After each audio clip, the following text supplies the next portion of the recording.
Inscrições abertas para processo seletivo de admissão de ACTs na Secretaria de Educação. Governo decidiu como dividir o dinheiro arrecadado durante o leilão da cessão onerosa das bacias do pré-sal. Terça-feira, dia de conferirmos as ofertas de empregos disponíveis na região. Robótica agora pode ajudar na prevenção do câncer de próstata. Via Rápida finalmente é estadualizada.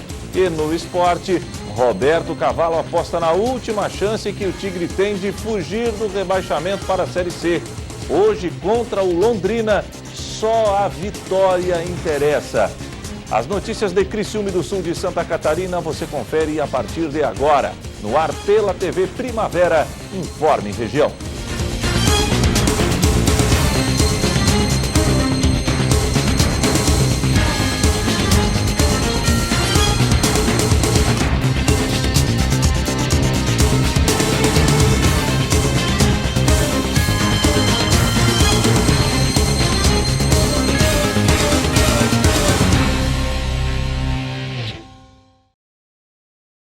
Hoje, terça-feira, dia 12 de novembro de 2019. Para você que sintoniza a tela da TV Primavera, uma boa noite. Estão abertas as inscrições para o processo seletivo de admissão de ACTs na Secretaria de Educação. A reportagem é da jornalista Débora Correia. A Secretaria de Educação de Criciúma lançou nesta segunda-feira o edital do processo seletivo para a contratação de professores ACTs, que são os admitidos em caráter temporário.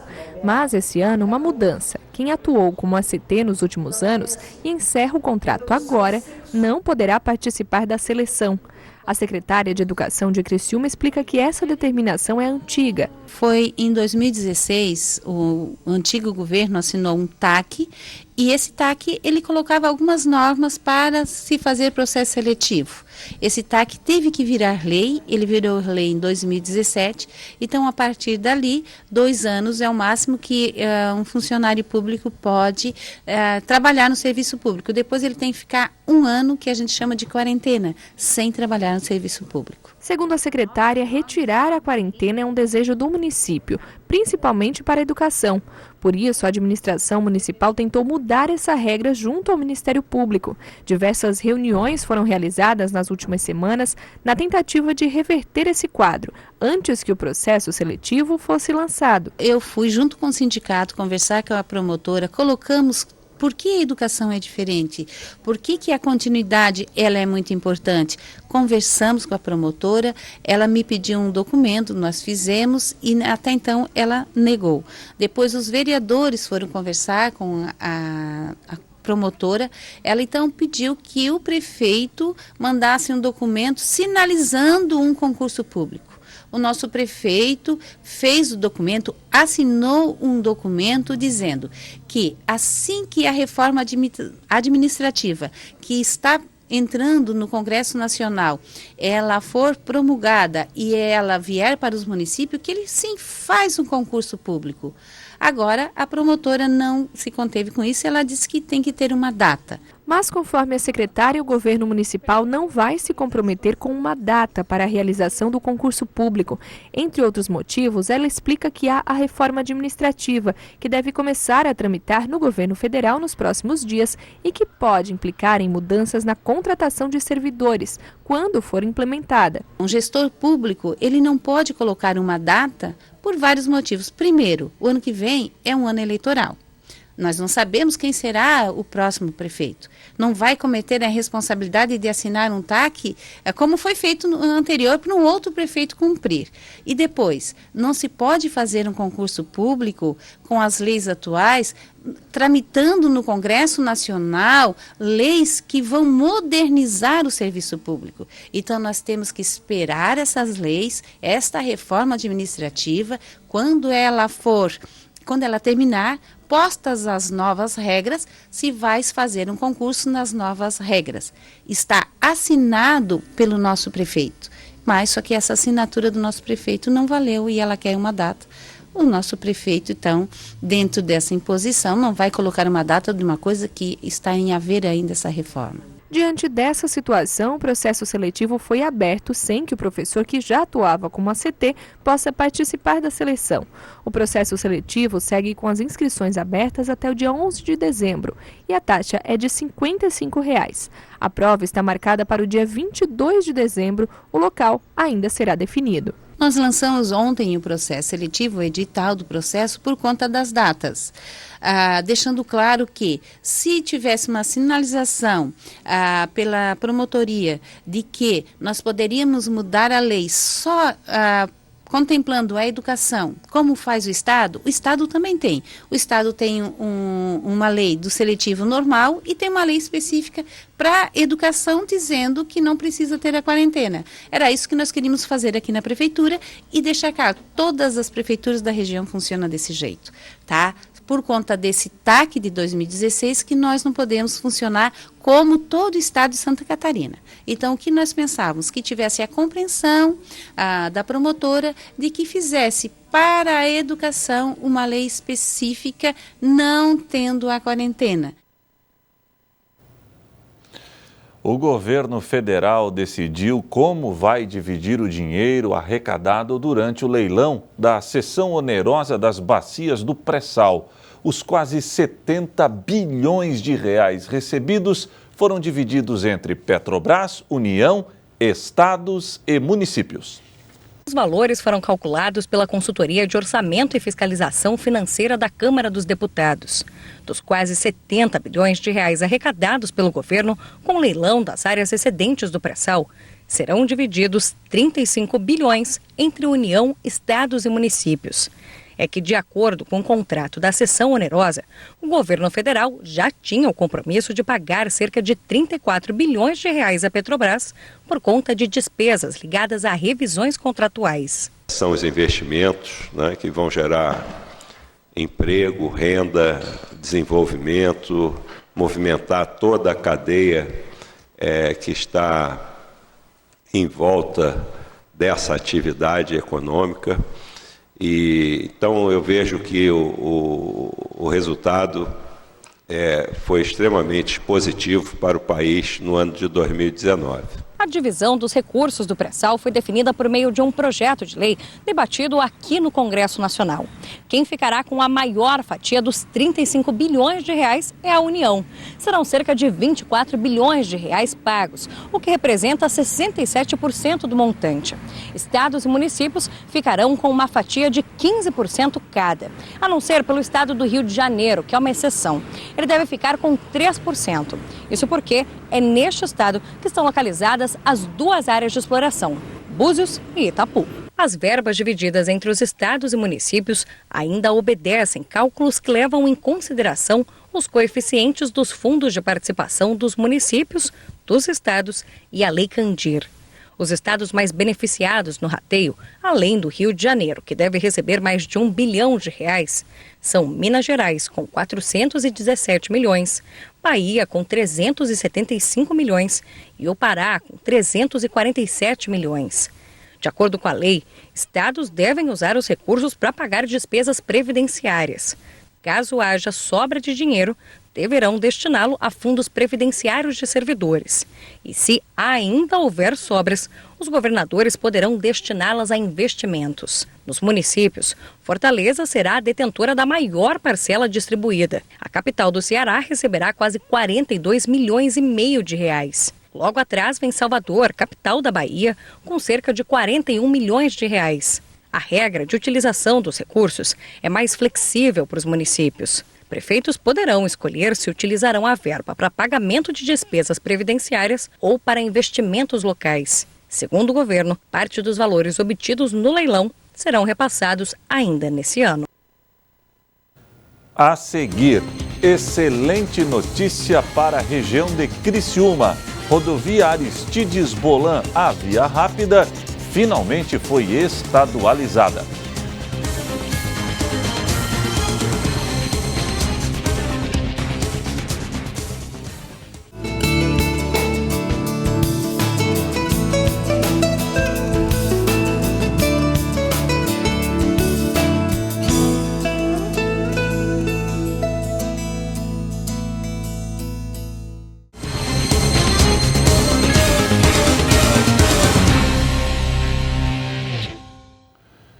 Atenção, você que busca por uma vaga no concorrido mercado de trabalho.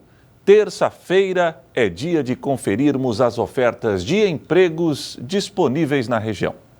Babá, supervisora de call center, auxiliar contábil, auxiliar fiscal, vendedor externo, promotora de negócios, auxiliar administrativo, vendedor, vendedora com experiência, empregada doméstica, consultor de televendas, aplicador de película, auxiliar de departamento pessoal, coordenador de plantão, vendedor de ótica, ajudante de motorista, executiva de vendas, operador de caixa, cortador, chapeiro, montador de x-salada, garçom, auxiliar de cozinha, estoquista, faxineira, auxiliar de serviços gerais, auxiliar de consultório odontológico, professor de inglês, motorista coleta de lixo, frentista.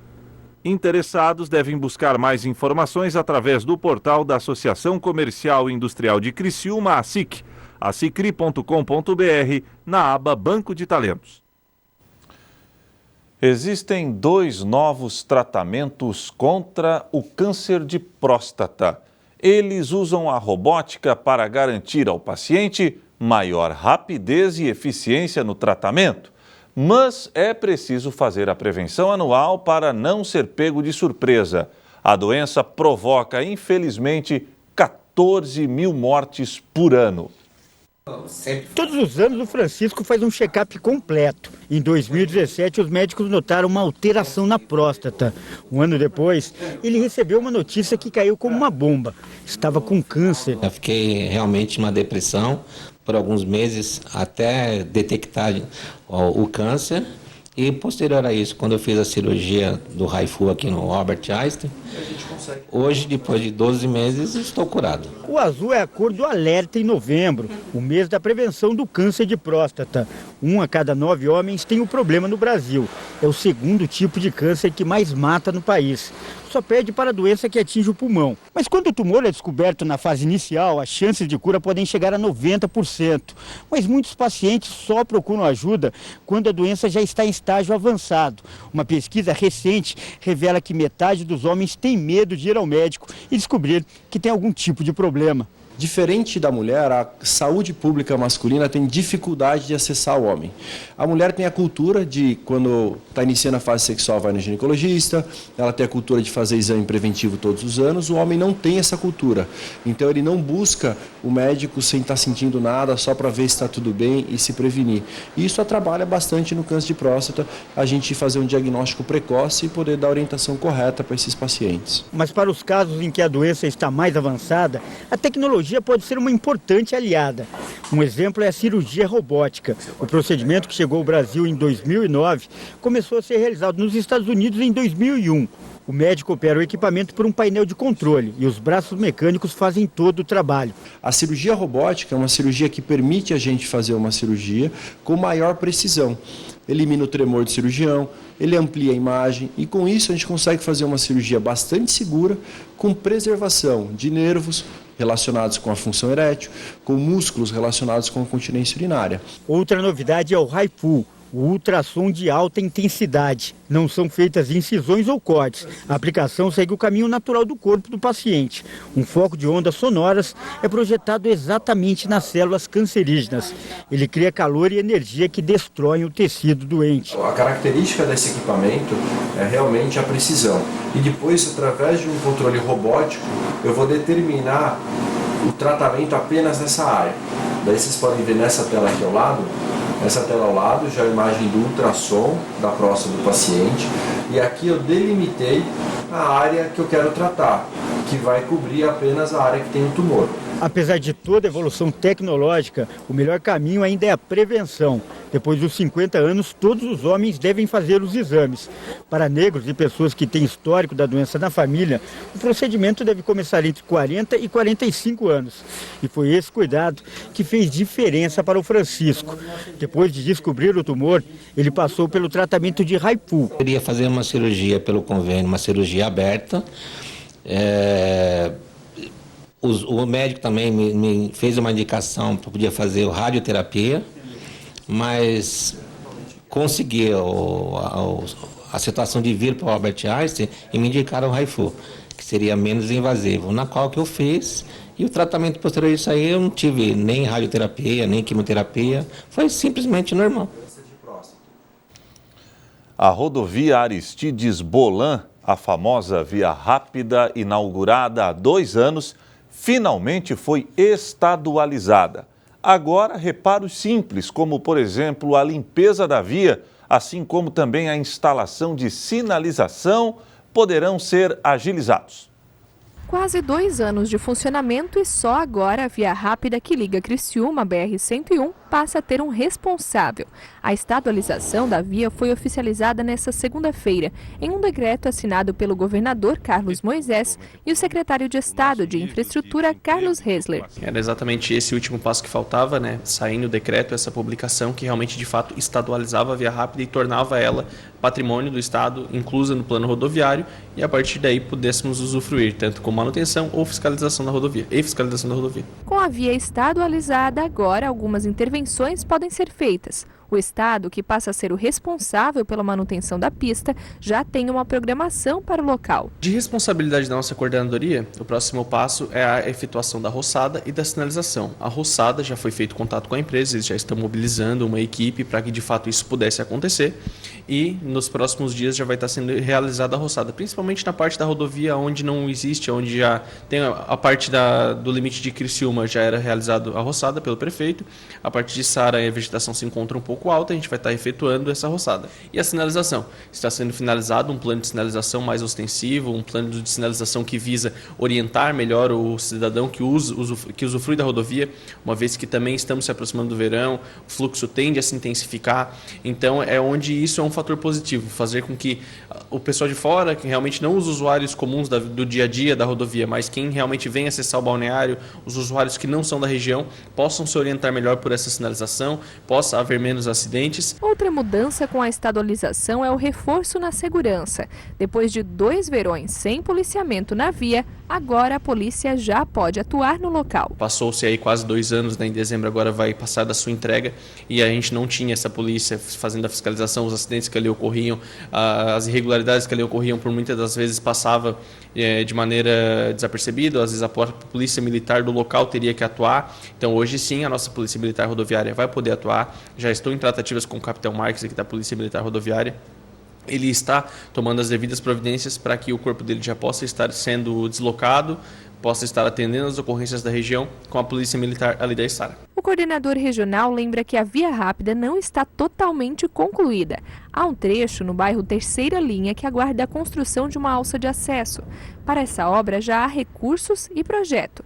Falta apenas uma desapropriação, que já está sendo encaminhada pelo governo do estado. Só aquela alça da Terceira Linha é o que é necessário para a conclusão total da via, para usufruir de todos os benefícios.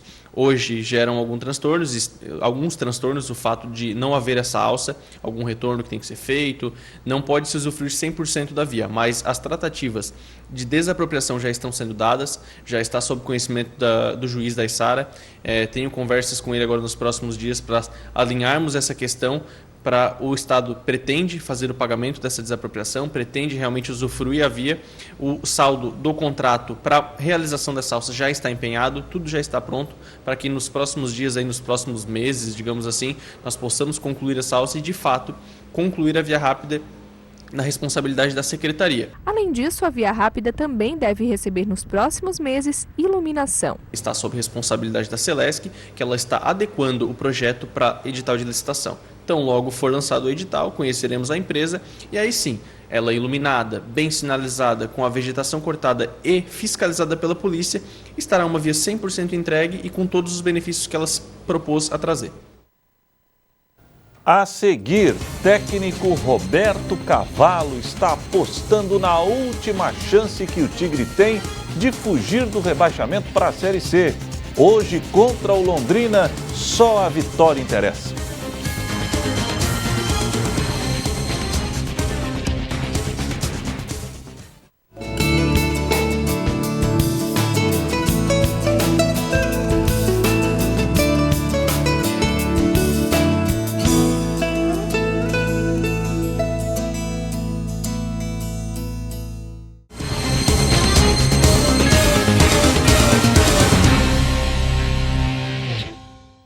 Agora vamos falar de esportes. O Criciúma encara hoje o jogo mais importante da temporada. O Carvoeiro, que não consegue vencer há quase 10 rodadas, precisa dos 3 pontos em cima do Londrina para continuar com chances de permanecer na Série B do ano que vem. O técnico Roberto Cavalo está ciente da responsabilidade.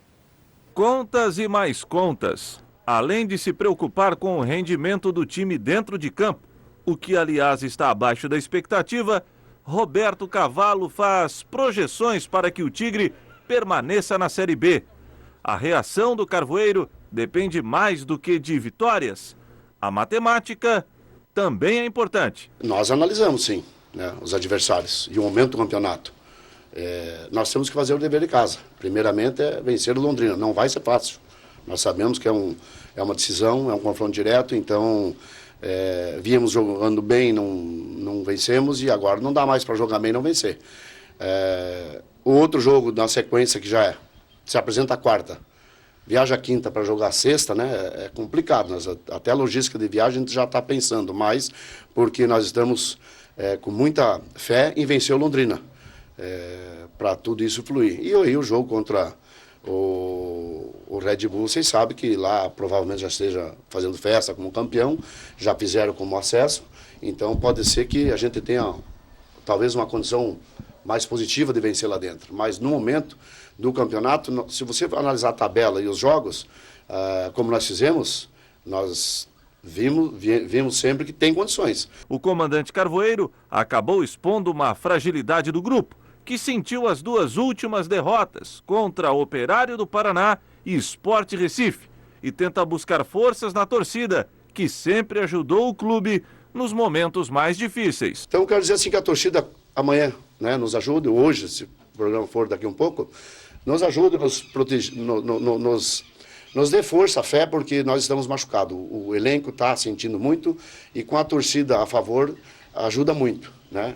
Eu acho que largar, abandonar só depois que não tiver mais chance, mas enquanto tiver chance, como essa luz está acesa aí agora no meu rosto, nós vamos lutar e brigar por ela, porque nós acreditamos, temos fé que Deus tem coisa boa guardada. Eu acho que chegou o nosso momento da primeira vitória contra o Londrina. Não vai ser fácil, mas torcedor, vai lá, nos ajude, confia que nós vamos dar uma volta por cima ainda nesse campeonato. Mais um problema para Cavalo resolver, até porque se o emocional não está bem, executar as jogadas dentro de campo ficarão mais complicadas. E quando o negócio está ruim, até a arbitragem atrapalha. Os últimos erros cometidos em lances decisivos fizeram o treinador perder as estribeiras. Dentro de campo está sendo realmente uma resposta muito ruim para nós. Gente, o cartão amarelo que tomou o Reis, estava jogando bem, não existe aquele cartão para ele. Como foi a expulsão do Foguinho lá em Curitiba. Quando a gente pensa, se o Foguinho não vai expulso, talvez não perderia, ou talvez ganhasse. Então, estou dizendo assim, não foi a arbitragem que deixou o Criciúma nessa situação de rebaixamento. Isso aí foi nós mesmos, nós fizemos uma campanha ruim, mas um detalhe está sendo decisivo contra o Criciúma. Só quero que não ajude o Criciúma. Estou fazendo essa colocação para que não atrapalhem. Façam as coisas certas, apitem certo, trabalhem certo, que o Criciúma faz a parte dele. Nós vamos fazer de novo amanhã e com certeza, com esse trio que veio, pelo amor de Deus, se eles errar contra nós também, daí eu largo o futebol, porque aí não dá para continuar não. Então vamos para a luta, porque é hora da reação. Contra o Londrina, não tem mais outro jogo. Contra o Londrina, começa a mudança da nossa busca aí para a Série B, permanência na Série B do Brasileiro. Bom, e para quem sabe motivar torcedores e jogadores, daqui a pouquinho, logo após o Informe Região, o Sala vai abordar um assunto que a maioria desconhece. Como o Tigre acabou se tornando o mascote do Criciúma. Você vai descobrir dentro de instantes. A fase do Criciúma é terrível, mas todo criciumense tem um amor especial pelo clube. O mascote Carvoeiro, o famoso Tigre, é querido pela maioria da população. E hoje, no Sala, vamos conhecer um pouco dessa história. Como ela começou? Quem teve a ideia? Esse é o tema do programa que começa dentro de instantes. A gente faz com aquele amor pelo time, né? Uhum. Desde o início que eu te contei ali, que eu formei a torcida organizada, quando criei o mascote, fiquei mais empolgado ainda, né? Eu sempre trabalhei por conta, Na quarta-feira que tinha jogo, eu nem trabalhava, eu já ia para o campo preparar tudo lá e preparar a cabeça do Tigre, arrumar toda a roupa e, né? Tudo era aquela preocupação com a imagem da torcida e do Tigre, né? Uhum. E aquele dia eu não trabalhava, não. Domingo também não, né? O senhor sente orgulho dessa história? Eu sinto, e eu tenho 2 filhos que é da torcida, os Tigres agora. Os Tigres? É. Estão lá no meio lá e estão igual eu, né? Eu já não agito muito, né? Uhum. Mas eu não perco um jogo, mas eles estão lá e eles também sentem orgulho de... E eles falam para os amigos deles, o meu pai foi o primeiro Tigre. Então... E eles perguntam para o senhor histórias daquela época? Eles botam no WhatsApp as fotos minhas. O Sala de Entrevistas vai ao ar daqui a pouco, logo após o Informe Região. Você confere a programação da TV Primavera através dos canais 12 no analógico e 12.1 no digital, via sistema de TV aberto. Assinantes da NET TV a cabo assistem a TV Primavera através do canal 13. Os da GVT, canal 12. Olá, eu sou Luiz Machado, torcedor e primeiro Tigre do Criciúma. Estarei aqui na terça-feira na TV Primavera.